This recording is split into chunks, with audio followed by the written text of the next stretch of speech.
Nah, kalau teman-teman tadi sudah membahas mengenai dasar-dasar, maka kita harus berbicara mengenai komitmen manajemen. Implementasi SMK 3 yang efektif itu dimulai dari yang namanya adalah manajemen puncak, di mana leadership K3 itu mencakup ada 4 hal. Yang pertama adalah visi misi. Bagaimana kita atau perusahaan harus menetapkan K3 sebagai inti dari strategi bisnis. Yang kedua adalah keteladanan. Pemimpin menjadi contoh dalam perilaku aman di lapangan. Bayangin saja nih teman-teman, lihat atasannya tidak mencerminkan keteladanan K3, kan menjadi bahan omongan ya, kita menjadi tidak ikut-ikutan. Nah, makanya harus dimulai dari atas dan lalu turun ke bawah. Yang ketiga adalah dukungan sumber daya, memastikan anggaran dan personel yang tersedia untuk perlindungan pekerja. Yang terakhir adalah budaya terbuka. Kita mendorong pelaporan bahaya tanpa ada rasa takut untuk melaporkan. Nah, mengapa sih SMK 3 sangat penting? Nah, satu, bahwa investasi masa depan bagi perusahaan itu adalah salah satunya adalah pekerja atau manusia. SMK 3 bukan sekedar kepatuhan regulasi, tapi perlindungan atas aset yang paling berharga tersebut, yaitu pekerja. Nah, bahkan ada nih statistik yang menunjukkan bahwa perusahaan dengan SMK 3 yang baik, implementasi yang sesuai, yang sungguh-sungguh, ini tingkat produktivitasnya naik 25%. Lebih tinggi dan juga biaya asuransinya justru jauh lebih rendah.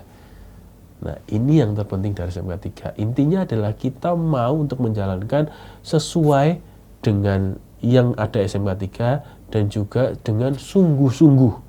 Itu. Nah, sekarang kita masuk nih ke lebih detail mengenai SMK 3. Kita mengenal ada namanya 5 prinsip SMK 3. Yang pertama adalah penetapan kebijakan K3. Itu yang pertama. Yang kedua adalah perencanaan K3. Yang ketiga adalah pelaksanaan rencana dari K3 tadi. Yang keempat adalah pemantauan dan evaluasi kinerja K3. Dan prinsip yang kelima adalah peninjauan dan peningkatan kinerja SMK 3. Dan semua 5 prinsip ini kita balut dengan yang namanya peningkatan berkelanjutan. Mari kita bahas satu persatu mengenai prinsip SMK 3. Yang satu adalah penetapan kebijakan K3. Kebijakan K3 adalah dokumen yang formal. Jadi sudah jelas. Formal artinya harus jelas dan siapa yang harus tanda tangan dan siapa yang harus membuat. Sehingga syaratnya sebuah kebijakan K3 adalah 1, dia tertulis, dia tertanggal, dan ditandatangani. Nah, siapa yang harus menandatangani adalah pimpinan puncak di tempat kerja. Yang kedua adalah memuat visi dan tujuan K3 perusahaan. Lalu yang ketiga adalah disosialisasikan kepada seluruh pekerja. Jadi rekan-rekan, kalau misalkan kebijakan K3 ada tapi belum disosialisasikan, berarti prinsip pertama belum dijalankan secara sungguh-sungguh. Karena jika disungguh-sungguh, ketika sudah dibuat, maka harus disosialisasikan. Nah, karena itu kewajiban dari prinsip pertama. Yang keempat adalah ditinjau secara berkala agar tetap relevan. Karena kebijakan K3 harus selaras dengan strategi bisnis dari perusahaan. Yang kedua, yaitu perencanaan K3. Dalam K3, kita mengenal yang namanya adalah IBPR atau identifikasi bahaya dan pengendalian risiko. Ya.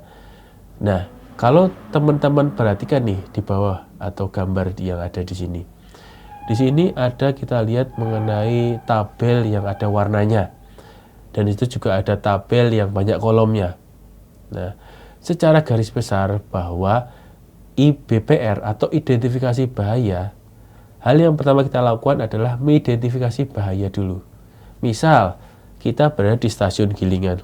Bahayanya apa sih di stasiun Gilingan? Yang utama pasti ada 1, benda-benda yang besar. Ketika masa luar masa giling atau masa pemeliharaan, pasti akan ada banyak perbaikan dan alat mengangkat alat-alat yang besar, yang berat. Nah, itu pasti ada bahayanya. Beda juga ketika kita berbicara dengan dalam masa giling, di mana banyak benda-benda berputar. Jadi bahayanya adalah dari benda-benda berputar, overspeed dan seterusnya. Nah, itu yang namanya identifikasi bahaya. Nah, setelah bahayanya teridentifikasi, misalkan ketika dalam masa giling ada cane cutter dengan kecepatan tinggi, maka bahayanya adalah ketika cane cutternya overspeed dan dia akan terbang dan bisa mengenai atau melukai dari pekerja. Oleh sebab itu, bagaimana cara kita mengendalikan? Nah, itu adalah namanya pengendalian risiko. Nah, oleh sebab itu, bagaimana sih mengendalikan? Nanti akan kita bahas. Tetapi kita identifikasi dulu terkait bahayanya. Itu adalah IBPR. Seperti itu. Nah, tabelnya seperti ini rekan-rekan. Dan seharusnya di setiap stasiun itu pasti bahayanya berbeda-beda. Sehingga rekan-rekan seharusnya di setiap stasiun itu ada IBPR-nya. Ingat ya rekan-rekan, harus ada IBPR-nya. Gitu. Nah, fokus dari perencanaan, kenapa IBPR ini perlu? Karena kita harus mengidentifikasi dan melakukan pengendalian sesuai dengan bahayanya. Seperti itu. Yang pertama adalah hasil tinjauan K3 awal, sehingga kita tahu. Yang kedua adalah kepatuhan terhadap peraturan perundangan. Yang ketiga adalah penetapan sasaran, dan program ketiga yang terakhir adalah penyediaan sumber daya baik manusia, biaya, dan teknologi.